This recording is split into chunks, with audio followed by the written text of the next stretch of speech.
Votre commandant vous souhaite la bienvenue à bord de la compagnie Dog ADN.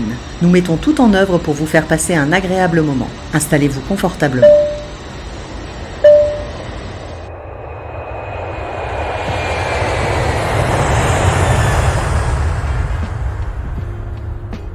Immortalisé par des peintres tels que Dali ou Picasso, eux-mêmes propriétaires de chiens de cette race, le lévrier afghan est également connu sous le nom de Tazi et ne peut laisser indifférent quant à sa beauté. À l'origine, chien de poursuite à vue et excellent chasseur issu des régions montagneuses d'Afghanistan, du Pakistan et du nord de l'Inde, il est aujourd'hui destiné aux expositions et comme animal de compagnie. On peut cependant parfois le retrouver sur les cynodromes ou dans la pratique de la chasse au leurre, appelée également canirun. Laurie et Dimitri vont nous exposer leur destin croisé avec cette race qu'ils affectionnent et nous parleront du métier de toiletteuse que Laurie exerce avec passion. Soyez les bienvenus dans l'épisode numéro 15 de Dog ADN. Bonjour à toutes et à tous, nous voilà arrivés à l'épisode 15 de Dog ADN où nous avons aujourd'hui la chance de recevoir Laurie et Dimitri au micro pour parler de Sky, leur magnifique lévrier afghan, mais également du reste de la meute, mais on vous en parlera un petit peu plus tard. Je vais d'abord vous demander de vous présenter. Laurie, est-ce que tu peux me parler un petit peu de toi, qu'on sache qui tu es ? Oui, avec plaisir. Donc, bonjour à tous. Donc, moi, je m'appelle Laurie, j'ai 33 ans. Je suis franchisée d'animalerie Tom & Co. Donc, je possède 2 animaleries à l'heure d'aujourd'hui, à Brûle-la-Bussière et à Hasbrook. Donc, c'est 62 62, 700 et 59 190. D'accord. Pardon. Et je suis l'heureuse propriétaire donc, d'une petite meute de chiens, dont Sky, dont on va parler plus en détail, un lévrier afghan. Magnifique d'ailleurs. Un braque de Weimar de 3 ans et 2 chihuahuas, 14 et 12 ans. D'accord. Voilà. Ensuite, nous avons donc Dimitri, qui vous êtes conjoint dans la vie comme dans le travail d'ailleurs. C'est ça. Bonjour à tous. Donc moi c'est Dimitri, 37 ans. Donc je suis le mari de Laurie et pareil, on est co-gérant du coup des 2 magasins Tom & Co. Petite question comme ça qui me vient. Est-ce que les chiens viennent de temps en temps avec vous au magasin ? Ah oui, assez régulièrement. Ils viennent avec nous. Ils passent un peu moins la journée dans le magasin parce que Presley, forcément, c'est un chasseur. Donc Presley, pour préciser, c'est un braque de Weimar. C'est ça. Donc que tu utilises toi pour faire du canicross. Exact. C'est quel club toi ? C'est AC de la Lys. Ils sont de Montbernanchon. D'accord. Et donc les entraînements sont tous les dimanches. Et puis après, on participe au canicross qui se passe dans la région. D'accord. Et je vais pas en parler tout de suite. Je voulais parler de l'entente de la meute, mais on en parlera un petit peu plus tard parce que ça fait partie d'un sujet complet. De toute façon, Dimitri, ça me plairait bien qu'on fasse un épisode sur le braque de Weimar et le canicross. Ça serait vraiment sympa. Et avec puis plaisir. Peut-être pourquoi pas essayer d'inviter avec nous quelqu'un du club ou le président du club. Ouais, avec plaisir. Super sympa. Je peux lui demander, bien sûr. Et bon, ça c'est cool. Donc là, cet épisode va plutôt être tourné autour de Sky, notre magnifique lévrier afghan, que vous pourrez voir de toute façon, puisqu'on va faire des petites vidéos. Et ensuite, sur le métier de toiletteur, en l'occurrence de toiletteuse, puisque Laurie est également toiletteuse, en plus d'être co-gérante des 2 magasins Tom & Co à Bruay et à Hasbrook, où vous pourrez retrouver d'ailleurs 2 salons de toilettage sur place. Qui va me répondre si on va un petit peu plus loin sur Sky, donc le lévrier afghan, j'aimerais bien qu'on ait un petit peu l'histoire de la race, parce que c'est assez intéressant. Eh ben, écoute, je passe le micro à Laurie et elle va t'expliquer tout ça en détail. Notre historienne du lévrier afghan. Je n'irai pas jusque-là, mais l'origine du lévrier afghan, bien sûr, elle vient d'Afghanistan, rien D'accord. d'extraordinaire jusque-là. C'est un chien qui a été utilisé principalement pour la chasse là-bas et qui est arrivé en France vers les années 1930. Maintenant, c'est plutôt un chien de compagnie. Il chasse plus du tout. Il est d'ailleurs interdit de chasser en France. Et l'instinct, il est encore là ou pas ? L'instinct est encore là parce que quand on est en balade avec Sky, si on se permet de le lâcher dans des champs ou quoi, on voit bien que l'instinct revient. Il a le nez collé au sol et il cherche quand même un petit peu les petites bêtes. Donc, je crois que heureusement qu'il ne le fait plus au quotidien parce que c'est chez lui, c'est une nature. C'est vraiment une nature. Je vais sortir à chaque fois du contexte, mais à chaque fois les questions vont me venir au fur et à mesure. Il a un très gros pouvoir olfactif apparemment, puisqu'il a le nez au sol. Ouais. Tu as déjà travaillé le nosework avec lui ? Eh ben non, pas encore, mais c'est quelque chose que j'aimerais faire avec... on travaille avec une éducatrice canine régulièrement avec Sky, parce que c'est un chien de nature très timide et très distant avec les inconnus. D'accord. C'est quelque chose que j'aimerais travailler avec lui. C'est lié à la race ou lié à l'individu ? C'est lié à la race. D'accord. La race est comme ça, il est très proche de son maître, mais les inconnus, il les apprécie moyennement. D'accord. Et du coup, il peut se montrer distant, mais même, il a un comportement, parfois, on pourrait croire un chien battu, parce qu'il va vraiment rester très grosse loin. Timidité, ouais. Donc, on travaille avec elle sur le sujet. Mais pourquoi pas, c'est une très bonne idée ce que tu me dis là, faire des petits travaux avec lui sur ce sujet, ça peut être sympa. Mais on fera bientôt un sujet sur le noseworking, puisqu'on va faire un stage avec Faro, donc ça sera l'occasion d'en parler avec l'instructeur. Ça sera pour très bientôt. J'avais cru voir aussi que dans les ancêtres, il y avait beaucoup de chiens de chasse du Moyen-Orient. De toute façon, c'est très ciblé géographiquement sur ce secteur-là. Donc, il était utilisé pour la garde des troupeaux, c'est ça ? C'est ça. Et j'ai même vu qu'il faisait fuir des loups. Il faisait fuir les loups et il chassait du renard, enfin des gros gibiers, quoi. Voilà, pas des petites choses. C'est pas du tout l'image qu'on aurait au premier abord de ce chien. Ça paraît être un chien très doux, très délicat, mais c'est aussi un chien très puissant. Et magnifique. Et évidemment magnifique. En fait, on le voit un petit peu comme le beau chien bête. C'est ça.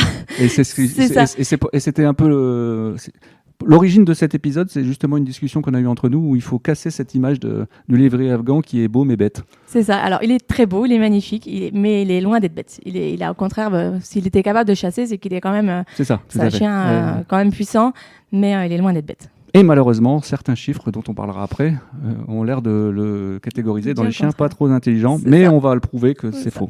Ouais. Alors, comment il est arrivé en France, ce magnifique lévrier afghan ? Ou tout au moins en Europe ? Parce qu'apparemment, j'avais lu qu'il était arrivé par les soldats britanniques, parce qu'à l'époque, il y avait la guerre anglo-afghane, et ils les avaient ramenés en Europe à travers l'Angleterre, et le Kennel Club, donc, qui est notre équivalent de la SCC. Et ensuite, il est arrivé en France, ça je crois que tu savais... 1930. Ouais, c'est ça, aux environs de 1930. Ouais, le club de race a été créé seulement 6 ans après, en 1936. Et ce qui est assez rigolo comme anecdote, moi j'adore cette petite anecdote, c'est que pour toutes les petites filles qui ont joué à la Barbie à cette époque-là, vers les années 70, Barbie a eu son premier chien, qui était un lévrier afghan. Ouais, tout à fait, la société Mattel qui était à l'origine de Barbie. Et apparemment, ça a fait beaucoup d'émules, plus que d'après les textes que j'ai pu lire. Il y a eu une explosion de demandes de lévrier afghan à cette époque-là, suite aux jouets Mattel. Et est-ce que c'est ton cas ? Alors non, moi je n'ai pas eu Barbie dans ces années-là. Mais j'ai pas eu de Barbie avec un lévrier afghan, c'est vrai. C'est dommage. Dimitri, est-ce que tu as eu une Barbie avec un braque de Weimar ? Non plus, du tout. Alors moi, pour le coup, le lévrier afghan, je connaissais pas. C'est Laurie qui m'a fait connaître le lévrier afghan et qui m'a convaincu d'en prendre un. Mais est-ce que tu penses, elle est pas là, elle écoute pas. Est-ce que tu penses que le fait d'être toiletteuse n'est pas aussi une sorte de challenge d'avoir un lévrier afghan parce que... Complètement. En fait, ce chien-là, ça fait longtemps qu'elle le voulait. On s'y est préparé pendant longtemps parce qu'elle l'a attendu quand même 14 ans. Combien de naissances par an ? 600 naissances par an en moyenne. Par rapport à du berger, par exemple, où on peut être au-dessus des 10 000. D'accord, donc oui, effectivement, pour en avoir un, il faut avoir la première qualité, c'est la patience. Hein. Oui, et Laurie a choisi ce chien-là parce que le toilettage, c'est son domaine, hein, elle adore ça, et elle voulait pouvoir avoir un chien qu'elle pouvait toiletter elle-même, le préparer, hormis le braque Presley, le braque de Weimar, où c'est un poil court, on fait rien dessus, on fait un nettoyage, on le sèche et terminé. Là, non, le lévrier, il faut vraiment bien le toiletter, c'est une spécialité qu'il faut connaître quand même assez. Et les deux chihuahuas, il y a du toilettage également ? C'est des poils ras, donc comme c'est pas des poils longs, non, il y a rien à faire. Hein. D'accord. On les lave, on les sèche et terminé. Au niveau de la meute, attends, juste avant l'histoire, parce qu'il y a un truc qui était intéressant aussi. Tu m'avais fait découvrir tout à l'heure, Laurie, c'est ça, c'était intéressant, c'est qu'il y avait des peintres qui avaient mis en avant le lévrier afghan, je ne savais pas ça. Oui, alors c'est Salvatore Dali qui l'a peint en 1936 avec l'Afghan invisible. D'accord. Ça, c'était une œuvre qui apparemment a eu beaucoup de succès, qui a été, donc je vous disais, en 1936, et qui a été repeint après par Picasso en 1959 sous une autre forme par contre. Donc, en forme de cubisme, je crois. Voilà, les deux œuvres sont tout à fait différentes, mais ça veut dire que très tôt, le lévrier afghan a intéressé, a passionné, et même les peintres, même les artistes. Surtout parce que je me dis, c'est vrai qu'on peut pas cacher, il est magnifique. C'est un chien, tout à fait. Le lévrier afghan, on l'adore, on le déteste, mais il laisse pas indifférent, quoi. C'est ça, tout à fait. D'ailleurs, Sky va devenir une petite diva, là, parce qu'il fait partie de séances photos, de shooting. Oui, alors Sky, on lui a créé sa petite page Instagram, chose que j'avais jamais fait avec tous mes autres chiens, parce que j'ai des chiens depuis toujours. Mais c'est vrai que l'originalité, la rareté de Sky a fait que j'ai voulu lui créer sa petite page pour que les gens puissent découvrir un peu comment il évolue, comment il grandit, ce qu'on peut faire avec lui. Et du coup, on a été sollicités par déjà 2 photographes qui nous ont interpellés pour aller faire quelques séances photos avec eux. Et ça s'est évidemment très bien passé parce que Sky, il a une prestance naturelle qui est là et les séances photos ont été top.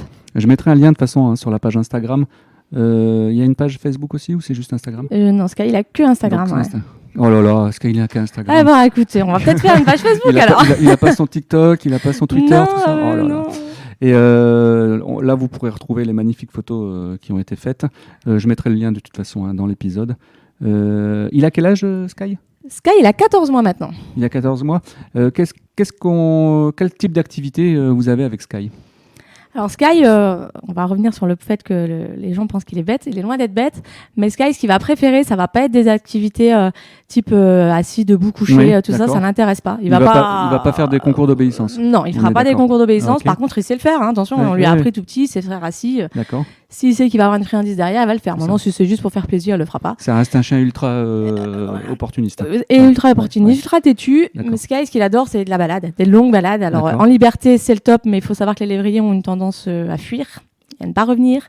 Donc, on fait toujours très attention si on promène en liberté, d'avoir un endroit bien clos. Sinon, on prend de très grandes longes. Et puis, les longues balades, ça, Sky, il adore. D'ailleurs, Dimitri, tout à l'heure, tu m'as parlé d'une chose par rapport à la chasse en France. C'était quoi ? C'était interdit aux lévriers depuis 1844 ? Oui, la chasse est interdite en France, la chasse des lévriers et croisée de lévriers. C'est interdit depuis 1844 parce qu'ils ont la capacité de capturer directement le gibier. D'accord. Et donc, par leur seule action et sans besoin d'un chasseur. D'accord. Donc, du coup, c'est interdit. Donc, c'est dangereux pour la faune autochtone. D'accord, oui. Très bien. Donc, c'est vous dire la puissance du chien. Alors, il me semble que dans ses caractéristiques, Laurie, tu m'avais parlé, comme c'est un chien des montagnes, d'une particularité. Tout à fait. C'est vrai que Sky, les lévriers ont une particularité. Déjà, ils ont une vue des vents extrêmement perçante. Si vous avez l'occasion de voir les photos de Sky, vous allez voir son regard, il est exceptionnel déjà. Et en fait, c'est l'un des rares chiens à pouvoir orienter ses pattes individuellement de manière asymétrique pour s'adapter vraiment à tout type de terrain, rocheux, rocailleux ou autre. D'ailleurs, le galop d'un lévrier, vous allez le remarquer si vous les voyez courir en concours, par exemple, en concours de beauté ou autre. Ils ont vraiment une démarche tout à fait particulière qui ressemble à personne d'autre.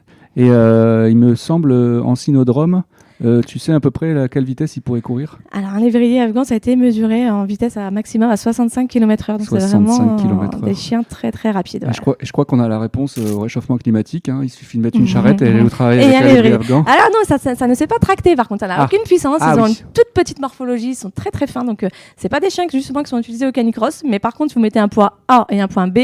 Mon lévrier sera le premier au point B, ça j'en suis pas convaincue. Tu sais quel chien a le record en vitesse En vitesse, ça va être les Barzeuil qui sont donc les plus grands lévriers. Et eux peuvent aller jusqu'à 80 km/h, mais ils ont un empattement énorme. Ce sont des chiens très très hauts avec des pattes énormes et du coup forcément ça aide. 80 km. Et les radars, attention aux radars. C'est ça. Je m'étais renseigné de mon côté, j'avais regardé un petit peu les vitesses des différents chiens, donc on va juste en citer 3 ou 4 les plus connus. Le Border Collie, donc il est à 49 km/h. Berger allemand à 61 km/h et le bulldog français à 33 km/h. Ça, c'est ce qui a été mesuré sur des cynodromes. Donc là, on joue plus dans la même cour. C'est ça. Mais bon, c'est toujours pareil. Hein, ce qu'on appelle les patrons monteurs chez le chien, c'est-à-dire à quoi est destiné le chien, puisque le chien, c'est quand même... on va revenir sur la base, mais c'est un loup à l'origine et qui a été sélectionné en fonction de différentes tâches qui lui incombent. Forcément, le lévrier, s'il est fait pour la chasse, c'est quand même beaucoup mieux qu'il sache courir. Surtout que c'est de la chasse derrière du gibier très rapide. C'est ça. C'est sûr que le bulldog français, on lui demande rarement. Voilà, d'aller chercher un renard. Hein. Voilà, tout à fait. Donc les 33 km/h lui conviennent dans la vie de tous les jours pour la petite balade. C'est ça. Alors, quand Sky est arrivé chez vous, ça s'est passé comment ? Parce que c'était un peu l'élément extérieur qui arrivait dans une meute ou un groupe social, parce que certains n'aiment pas qu'on dise meute, dans un groupe social où il y avait déjà 3 chiens, c'est ça. Hein. Ouais. Donc on récapitule, il y avait un braque de Weimar et deux chihuahuas. 2 chihuahuas. Alors comment ça s'est passé ? Alors, pas toujours simple parce que donc on a été chercher Sky dans un élevage. D'accord. Quand il est arrivé à la maison, mon braque de Weimar était très timide avec les chiots. Il l'est toujours en fait. D'accord. On a un braque qui est assez réservé, assez impressionné, je pense, par les chiots qui chouinent un peu, qui veulent jouer, etc. Donc on a dû le sociabiliser un maximum dans les deux sens. Finalement, ça a fait du bien aux deux. Maintenant, ils sont devenus inséparables. Mais Sky, il était aussi là où il était, pas forcément sociabilisé comme il le faut. D'accord. Et quand il arrive à la maison, tout l'impressionnait. Donc, à part jouer avec Presley, où là, il se sentait en sécurité, mais une porte, un aspirateur, D'accord. Tout ça, ils connaissaient pas. Donc, on a fait donc gestion des émotions, c'est tout le travail ouais. normalement de l'éleveur. Ça se passait comment C'était un élevage familial où les chiots étaient dans la maison avec la famille Ils étaient dans une maison, mais ils voyaient peu de passages humains, je pense. Donc, ils étaient beaucoup entre eux et avec quelques adultes. Hein, mais il n'y avait qu'une portée en cours, mais ils voyaient très peu d'humains et très peu de bruit extérieur. En fait, ils étaient quasiment dans le silence. D'accord. Donc, et ça, c'est pas top. À l'extérieur, est-ce qu'il y avait il y avait un terrain avec des petites boules en plastique où ils devaient traverser ou des matières Non, je vais être honnête, non. Alors, j'avais pas j'ai sélectionné pourtant mon élevage. Je pensais que c'était quelqu'un de très bien parce que j'adorais son site et les photos qu'il mettait. Maintenant, les adultes sont très beaux, là, de très beaux sujets. Attention, là, de très beaux chiens. Mais au niveau sociabilité, ça, j'ai vraiment regretté. Pour qu'il soit parfait, on devrait lui donner un conseil, c'est de travailler sur la socialisation. De les faire sortir, comme vous le disiez, là, de mettre des petites balles dehors, les bruits, des petits. Ça lui arrive justement quand vous vous promenez, tout d'un coup, il ait peur d'un sol qu'il ne connaît pas ou... Maintenant un peu moins parce qu'en fait on travaille tous les jours avec une éducatrice et il a 14 mois donc on est quand même sur le sujet depuis presque un an parce qu'on l'a eu assez 2 mois. Ce qui est tard parce que normalement dans l'idéal au bout de 6-7 mois tout ça devrait être réglé, on peut passer à autre chose quoi. Alors attention parce qu'il faut pas confondre ça avec le caractère naturel qu'a le lévrier d'être timide. Non, on parle de Ouais, socialisation. voilà, socialisation il est timide mais ça c'est dans son caractère. C'est juste qu'il connaissait pas grand chose du monde extérieur. Oui, c'est là qu'on retrouve un terme un peu technique qui s'appelle le seuil d'homéostasie sensorielle. C'est à savoir c'est sa tolérance à des éléments extérieurs, à des stimuli. Pour simplifier, plus le chiot sera confronté à des expériences différentes dans de bonnes conditions à son plus jeune âge, plus il sera capable de gérer des émotions à l'âge adulte, ce qui en fera un individu équilibré.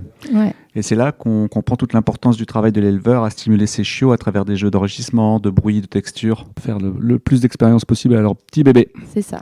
Donc le lévrier, par rapport à la Fédération cynologique internationale, il est dans quel groupe ? Il fait partie du groupe 10, section 1, ce sont les lévriers à poil long ou frangés. D'accord, ok, très bien.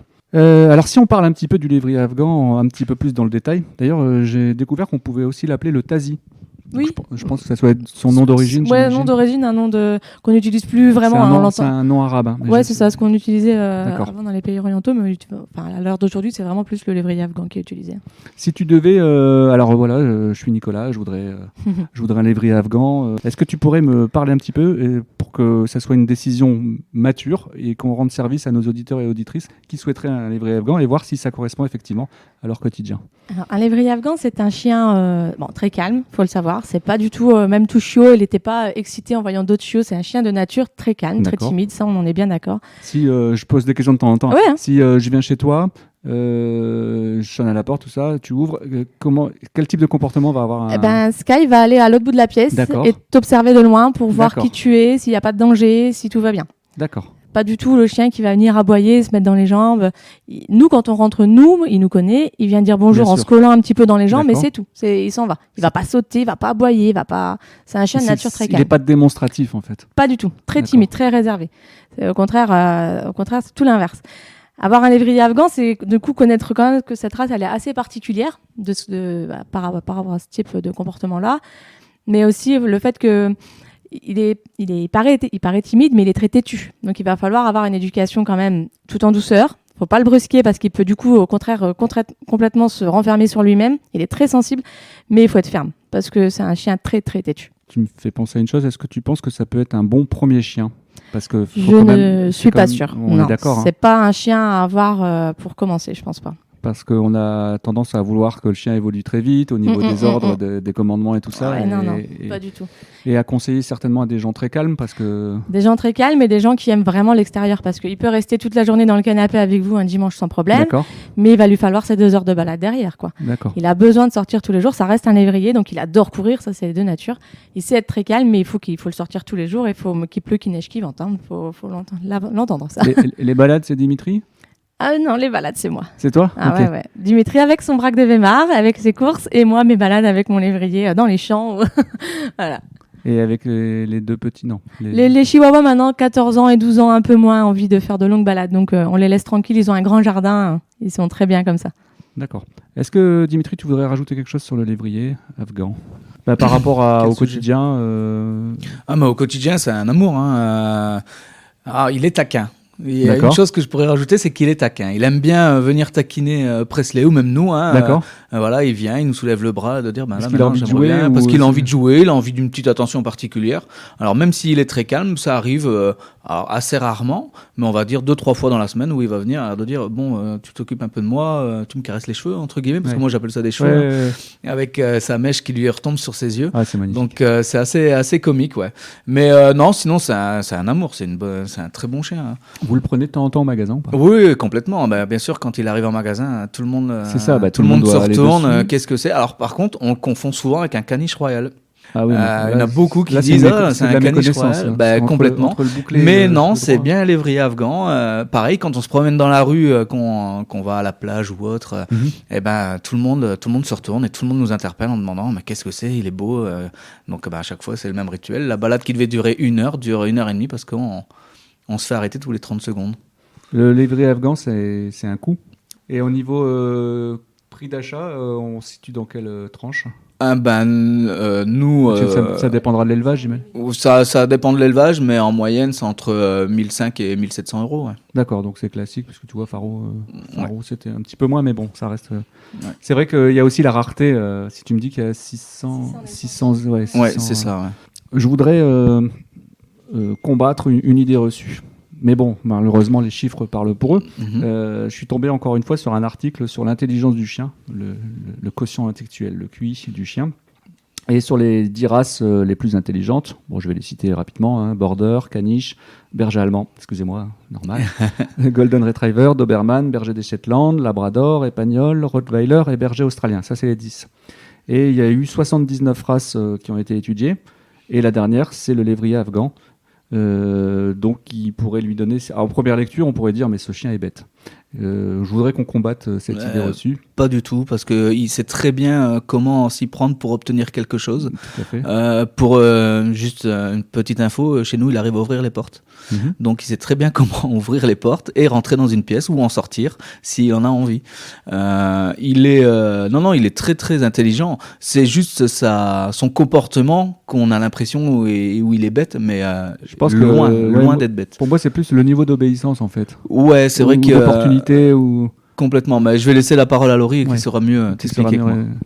Disons que c'est un chien qui, on l'a vu encore avec la chasse, il peut aller chasser tout seul en fait. Il a pas besoin de son humain. C'est un chien autonome, c'est un chien très intelligent, mais faire du assis, debout, couché, il le fera que si il voit que vous avez vraiment une friandise dans les mains ou qu'il veut faire plaisir à son maître. Si le lendemain il a pas envie de le faire, il le fera pas. Donc il est catégorisé comme étant un peu bête, mais non, il est juste, il est très autonome et il veut faire les choses à sa façon à lui.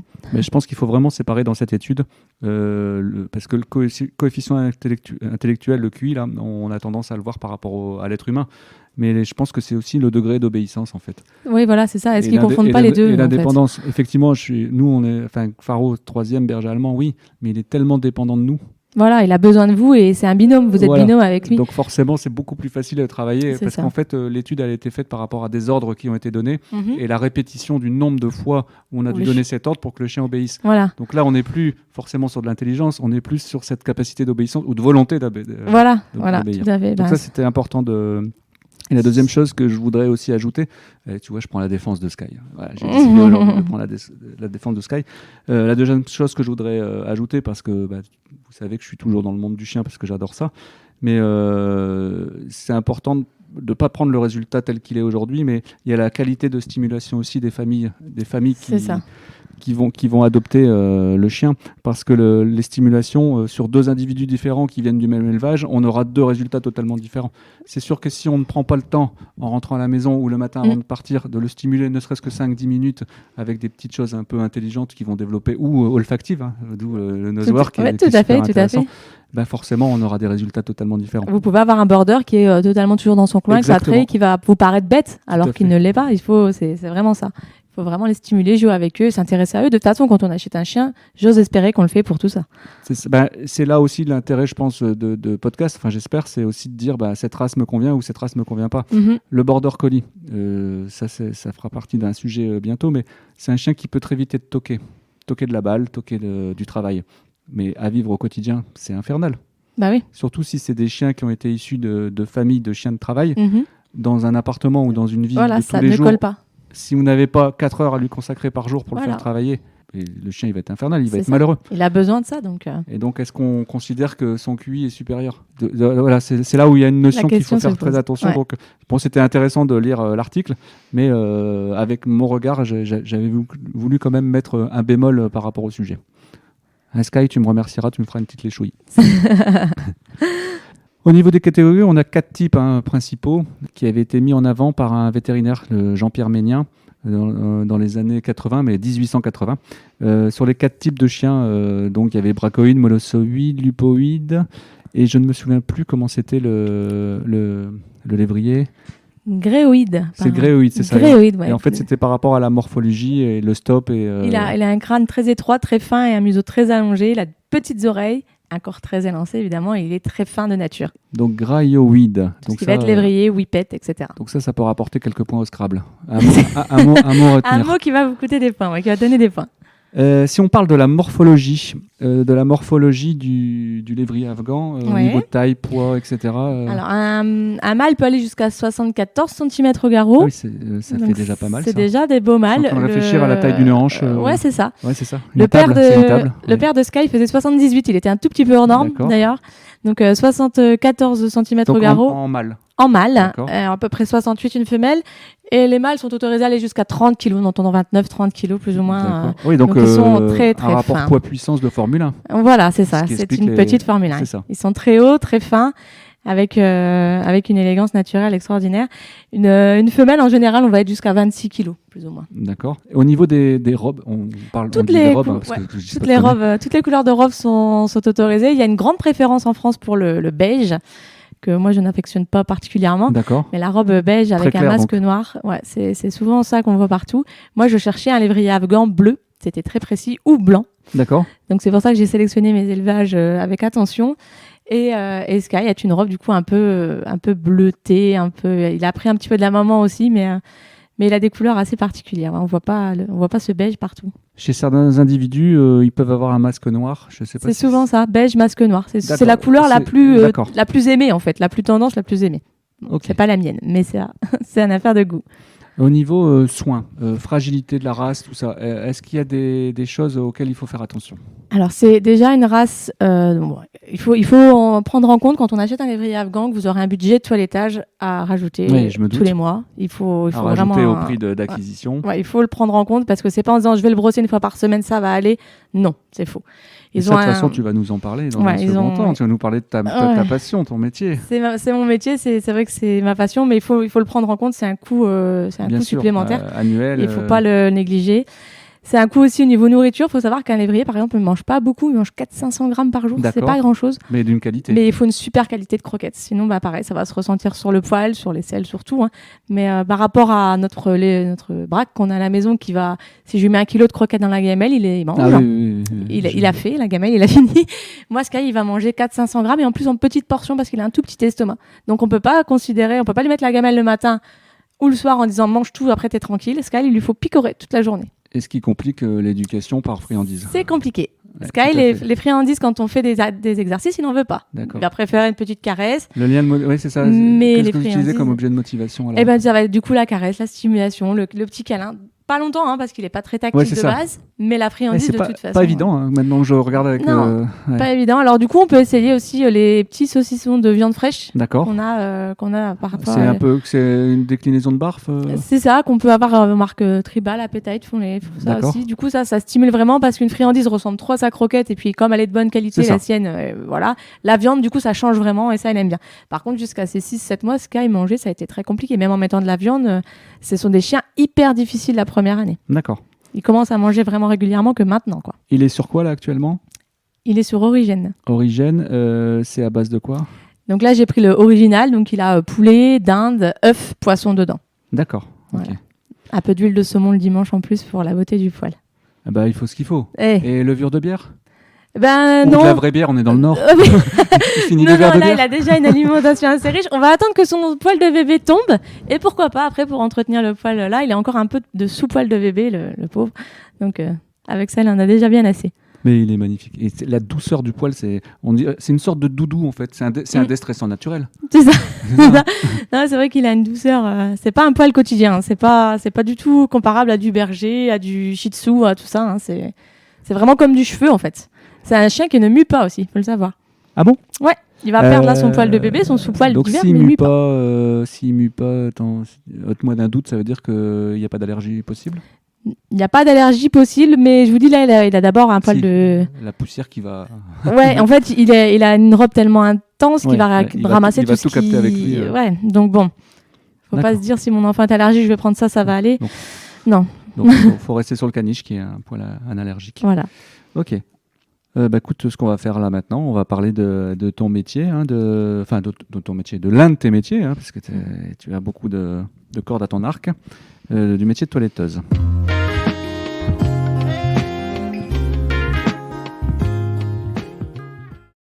Alors là, on va continuer cet épisode numéro 15 et on va rentrer un petit peu plus dans le détail du métier de toilettage. Quel est le diplôme requis pour être officiellement toiletteur? Parce que j'ai cru lire un article où il disait qu'il n'y avait pas besoin de diplôme pour être toiletteur. Alors est-ce que c'est une erreur ou... Alors non, c'est pas une erreur. On peut ouvrir demain un salon de toilettage si on veut sans avoir de diplôme. Incroyable. C'est vrai. Maintenant, il existe un diplôme qui est reconnu, mais il n'est pas obligatoire de l'avoir. Brevet national de toiletteur canin. D'accord. Là, c'est vraiment une formation complète où on apprend toutes les techniques pour les toilettages canins et félins dans sa globalité. Donc le félin également. Vous, chez Tom & Co, à Bruay et à Hasbrook, vous êtes amené à faire du chat également? Alors oui, contrairement à ce qu'on peut croire, on a beaucoup de clientèle chat parce qu'il y a très peu de salons qui les prennent. D'accord. Comme on vient de dire, il y a beaucoup de toiletteurs qui n'ont pas de diplôme. Les chats, c'est compliqué, c'est une autre technique, c'est une autre approche. Et donc, il y a beaucoup de clients chats qui viennent chez nous, effectivement. Parce qu'un chien qui n'est pas super sympa, tu mets une muselière, tu peux gérer à peu près le problème. C'est ça. Un chat qui est pas super sympa, moi perso, je touche pas. Alors en fait, c'est un peu plus compliqué. Il y a des techniques, effectivement. Donc déjà, on diffuse des phéromones dans le salon une demi-heure avant que l'animal arrive pour qu'il puisse se détendre. Quel genre? Genre Feliway, par exemple. Feliway le font très bien. On diffuse des phéromones. On a des techniques en le mettant un petit peu plus dans le noir, en mettant une serviette presque sur sa tête. Okay. Donc on parle pas d'étouffer l'animal, attention, parce qu'il y a des gens qui vont peut-être s'imaginer tout et n'importe quoi. Mais on pose la serviette sèche sur la tête de l'animal pour travailler tout son corps de façon détendue. On va garder une main sur lui tout le temps pour pouvoir le rassurer. Et dès qu'on sent que l'animal n'essaye pas de se sauver, de s'échapper ou de griffer, parce qu'une griffe de chat, évidemment, ça fait des dégâts. Ouais, et une morsure aussi. Et morsure aussi, même. C'est vrai. On va relâcher tout doucement la pression et puis on peut toiletter des chats sans attache et sans avoir forcément de pression sur l'animal. D'accord. Au niveau de l'apprentissage du métier, je crois que tu m'avais dit que tu avais été accompagné de quelqu'un qui est très bon dans le métier. Oui, alors moi j'ai eu la chance d'apprendre aux côtés de Jean-Christophe Vion, qui est un juge en plus en exposition canine, qui possède lui-même des caniches royales. Donc c'est effectivement aussi un chien un peu vitrine quand on est toiletteur. Tout à fait, ouais. Et j'ai ouvert mon salon avec l'amour du métier grâce à lui. Avant d'avoir nos Tom & Co, moi j'ai ouvert un salon de toilettage. Mais c'est vrai qu'au quotidien, dans un salon, on fait beaucoup de tontes et beaucoup de choses basiques. Et moi, ce que j'avais appris avec lui, c'était beaucoup de choses d'exposition, des choses très poussées, très... Qui peut le plus, peut le moins. Hein. C'est ça. Et du coup, je me suis dit non, que le toilettage, c'est peut-être pas tout à fait ce que je veux faire. Je voulais faire plus. On a fait autre chose. Du coup, on a complété notre activité professionnelle avec les Tom & Co. Mais c'est vrai qu'apprendre avec quelqu'un de passionné comme lui et d'investi comme lui, c'est vraiment une vraie chance. D'accord. Quand vous avez ouvert les magasins, au départ, il n'y avait pas de salon de toilettage? Ouais, c'était pas dans le concept à l'époque. Et puis, ça s'est introduit depuis quelques années maintenant. Hasbrook, il est là depuis 3 ans maintenant et Bruay depuis 2 ans. D'accord. Et c'était quand on a découvert qu'ils voulaient mettre des salons de toilettage dans les Tom & Co, là, c'était le bonheur. D'accord. Un service en plus. Dimitri, si on parle un petit peu de chiffres, moi je me pose une question, est-ce qu'un salon de toilettage, vu le nombre de fermetures de salons de toilettage par an, est-ce que c'est rentable? Non. Ou est-ce que c'est un service supplémentaire qui rentre dans un concept global? C'est clairement un service supplémentaire pour notre clientèle.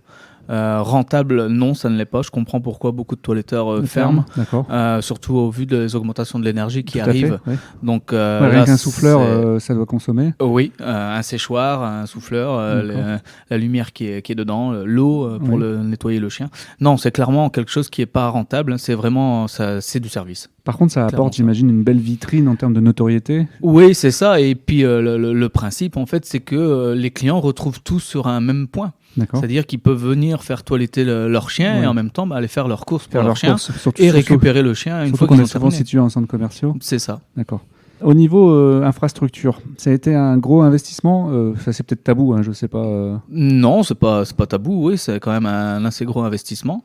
Parce que il y a le matériel, j'imagine que c'est très spécifique. Donc il y a le matériel, il y a la baignoire quand même qui est pas donnée parce que c'est une baignoire motorisée. D'accord. Donc qui monte et qui descend pour éviter que le chien saute ou la toiletteuse le porter pour aussi privilégier son dos. Oui. Faire attention à ça.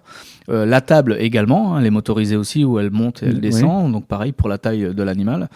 Et puis pour qu'elle puisse aller toiletter à bonne hauteur en fonction de l'animal qu'elle a sur cette table. Et puis après, il y a toute l'infrastructure derrière, les arrivées d'eau, l'énergie, l'électricité, les murs, enfin tout ça. Et puis la surface qu'on a dédiée, tu peux pas vendre de produits à cet endroit-là. Exactement. Donc il a fallu faire une concession sur des gammes, D'accord. revoir un peu l'assortiment aussi du magasin pour dire voilà, telle gamme ou telle gamme, on s'en sépare pour pouvoir dédier une place au toilettage et au dog wash parce qu'on a aussi le dog wash. Qui est la station de lavage. C'est ça. D'accord.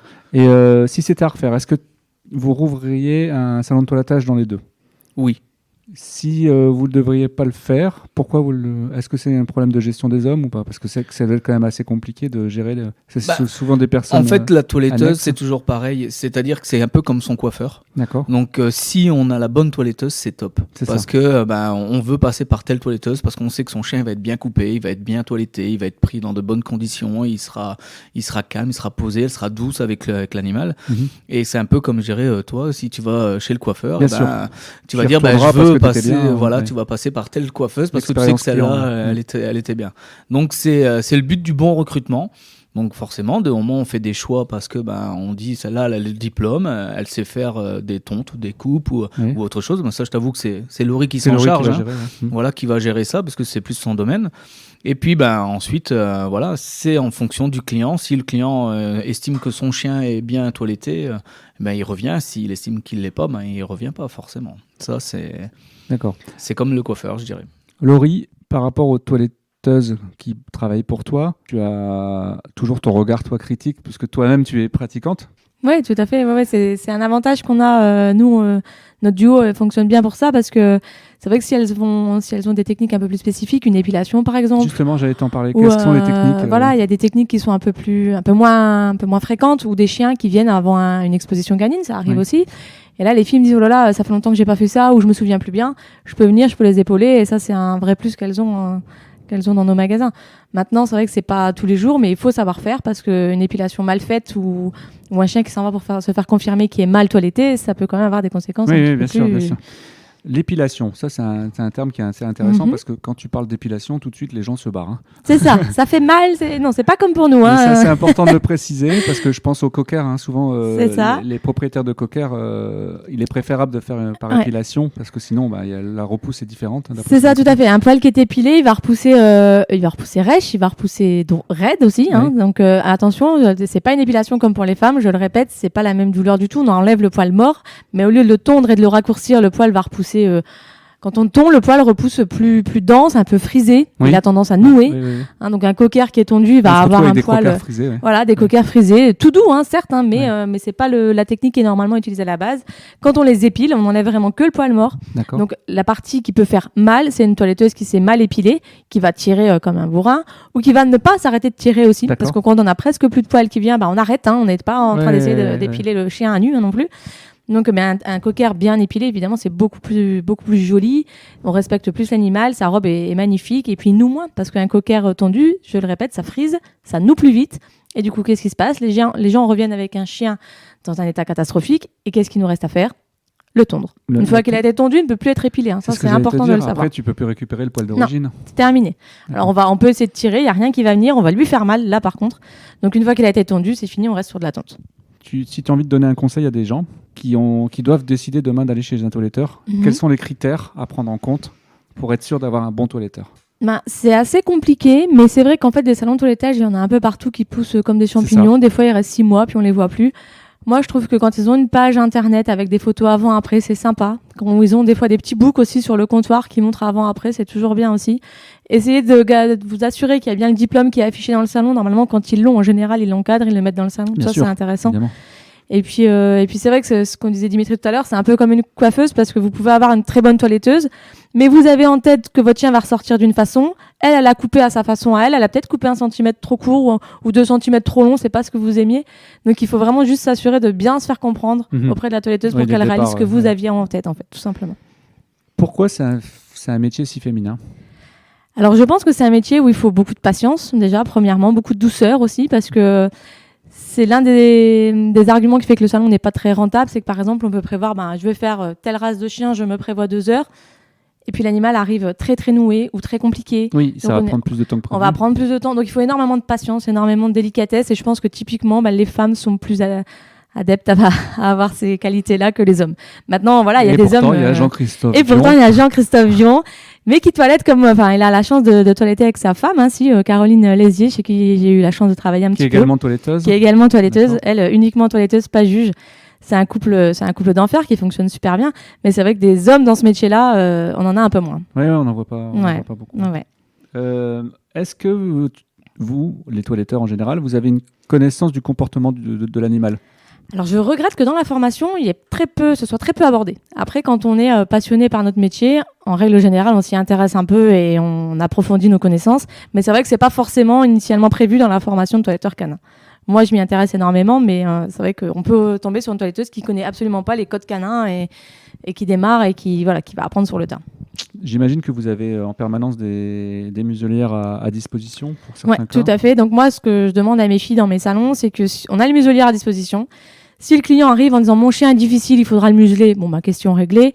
Mais si au cours du toilettage, le chien se montre agressif, impatient, on téléphone à nos clients, on leur demande « écoutez, voilà, le toilettage, ça devient compliqué, est-ce que vous m'autorisez à museler votre chien pour pouvoir le terminer ou pas ?»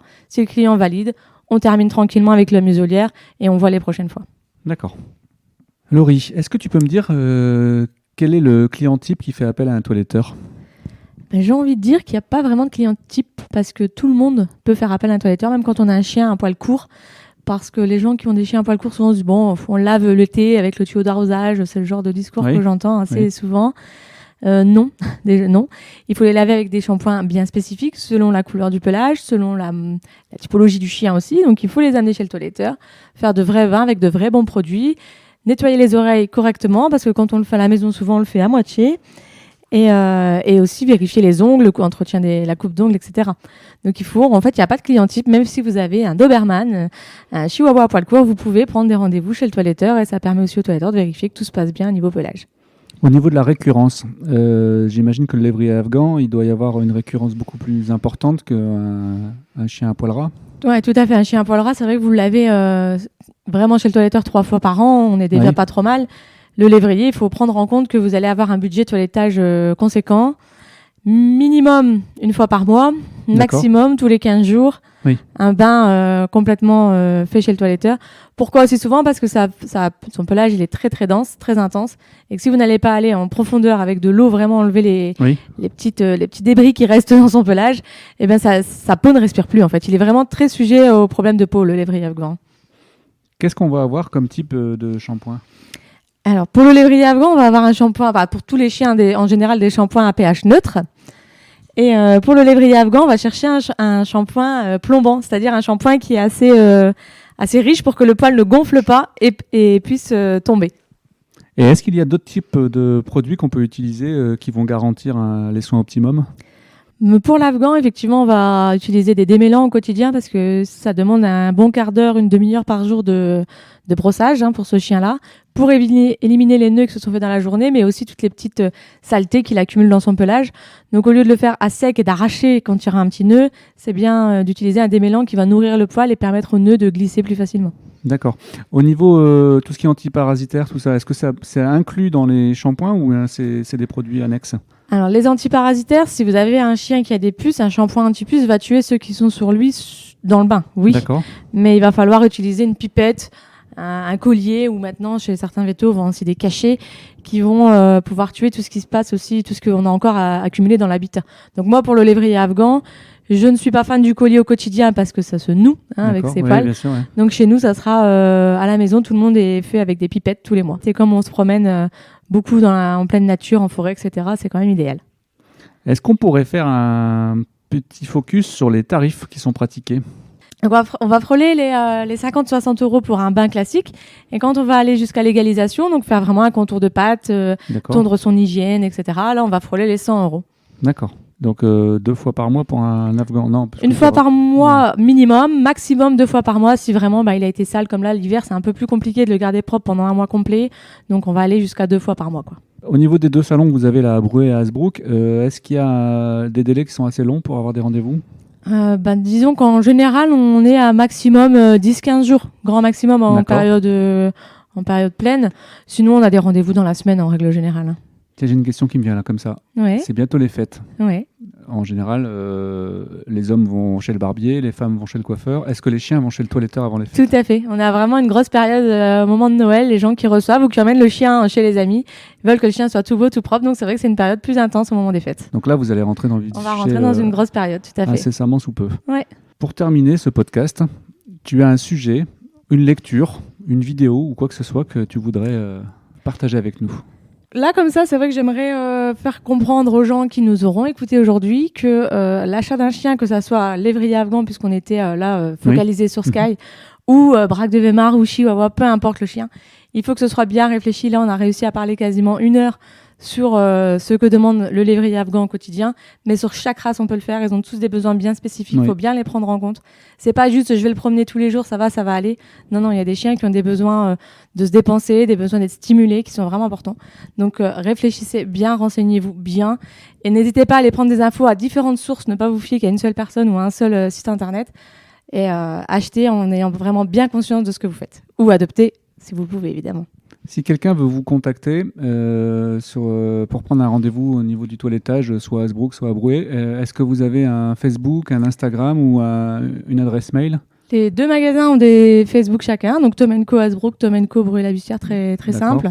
Les numéros de téléphone sont disponibles sur la page, et effectivement, soit par Facebook, et dans ce cas-là, c'est Dimitri ou moi qui vous répondrons, ou en appelant directement le magasin, vous allez avoir un de nos collègues et vous renseigneront, vous donneront un rendez-vous si vous avez besoin. D'accord, très bien. Dimitri, est-ce que tu veux conclure ce super épisode avec un petit message à faire passer à nos auditeurs et auditrices? Écoute, ça va être très difficile de rajouter quelque chose après Laurie. Non, je pense qu'elle a tout à fait raison sur le fait qu'il faut absolument, quand on décide d'adopter un animal, que ce soit à l'achat ou une adoption, que ce soit un acte hyper réfléchi, parce que c'est important d'adopter un animal en bonne connaissance de la race, surtout. Oui. Ne pas prendre un chien qui n'est pas forcément adapté avec des enfants ou autres, et qui ne correspond pas aux habitudes. Ouais. Très bien. Au niveau, Laurie, tu m'avais dit que pour le suivi de Sky au niveau comportement, tu faisais appel à une comportementaliste et tu aurais bien aimé la nommer parce qu'apparemment elle faisait un super travail. Alors moi, tu sais que dès que je peux mettre en avant des gens qui travaillent bien, c'est mon plaisir. Alors effectivement, nous, on a travaillé avec Sky avec elle. Elle a un Facebook qui s'appelle Respect, comportement et apprentissage animalier. C'est une dame qui travaille avec des techniques douces uniquement, que de l'éducation positive. Donc ça peut paraître pour certaines personnes trop long, parce que des gens veulent que le chien réponde au taquet. Mais en fait, effectivement, ça peut paraître un peu long, mais ça marche vraiment. Et c'est surtout, ça ne froisse pas l'animal. Pour un caractère comme Sky, très c'était sensible, parfait. Ouais. Elle est très douce, elle fait des choses vraiment très intéressantes que j'ai pas trouvées ailleurs. Elle propose du pet sitting aussi, et ça, je trouve ça génial. Très bien, qui se développe énormément. Tout à fait. On est ensemble aujourd'hui avec toi. Et elle va venir promener Sky et Presley tout à l'heure. Génial, ouais. Ils vont pas être trop longtemps tout seuls. Ils sont chez eux, ils sont pas perturbés. Donc, c'est vraiment quelqu'un de super. Si vous voulez avoir des conseils, n'hésitez pas à la contacter sur son Facebook. Respect, comportement, apprentissage animalier. Donc Respect, c'est R-E-S-P-E-T-S. C'est ça, c'est un peu dur à dire, mais c'est ça. Ouais. Est-ce que tu n'as pas envie de l'inviter à venir sur Dog ADN, un de ces jours? Avec plaisir, je la contacte tout à l'heure et puis on peut se faire un prochain podcast avec elle, je pense qu'elle en sera ravie. Donc Aude, si tu nous entends, tu vas bientôt être contactée et puis on va essayer de faire un super épisode avec ta philosophie de l'éducation canine. Merci beaucoup. Mais merci à toi. Parce que c'était vraiment sympa. Dimitri, moi je vais t'inviter en 2023 pour la 2e saison, faire un épisode destiné à Presley. Ok, pas de souci. Comme ça, on pourra parler du braque de Weimar, du braque en général, puisque dans tous les cas, on va retrouver des points communs, je pense. Oui, on va retrouver des points communs. Ouais, sur le canicross, sur le club dans lequel tu fais partie, rappelle-moi. AC de la Lys. AC de la Lys. On leur passe un petit coucou. Et puis, à très bientôt. Ça marche, à bientôt. Merci d'avoir écouté cet épisode. Dog ADN a besoin de vous pour se faire connaître et pour faire partager sa passion au plus grand nombre. Abonnez-vous à nos pages Instagram et Facebook, taguez-nous dans vos publications et partagez au maximum autour de vous. À très bientôt pour un nouvel épisode et des grosses caresses à vos toutous.